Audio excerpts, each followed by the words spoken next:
وعلیکم السلام، کیا حال ہے؟ جی الحمدللہ۔ الحمدللہ۔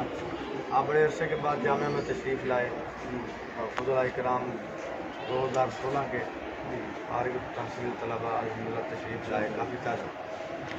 آپ نے اساتذہ سے ملاقات کی، جامعہ کے نظم کو دیکھا، تربیت کے حوالے سے، نمازوں کے اوقات کے حوالے سے آپ نے کیسا پایا جامعہ کا ماحول؟ خصوصاً محترم صاحب سے آپ ملے، ملاقات کی ان سے؟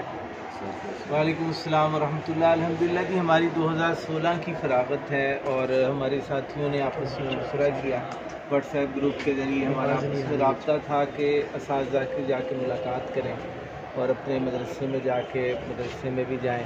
تو الحمدللہ کل شام کو سارے ساتھی آ گئے اور شام کو ماشاءاللہ مدرسے کے جو مفتی صاحب ہیں، مفتی عزیز صاحب، انہوں نے ماشاءاللہ بڑا استقبال کیا۔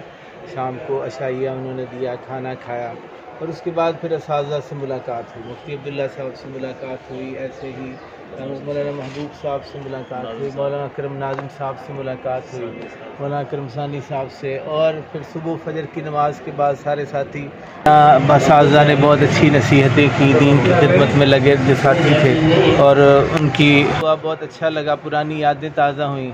اساتذہ کی ماشاءاللہ محبت، ان کا تعلق، یہ رشتے کتنے خلوص والے ہیں، بغیر کسی لالچ کے، بغیر کسی غرض کے طلباء سے اتنی محبت۔ وقتاً فوقتاً اپنے مدرسے میں آنا چاہیے، اساتذہ سے ملنا چاہیے اور اس سے علم میں بھی برکت لیں، اور اسی طرح مدرسے کا تعاون بھی کریں اور طلباء کو بھی تیار کر کے اپنے اپنے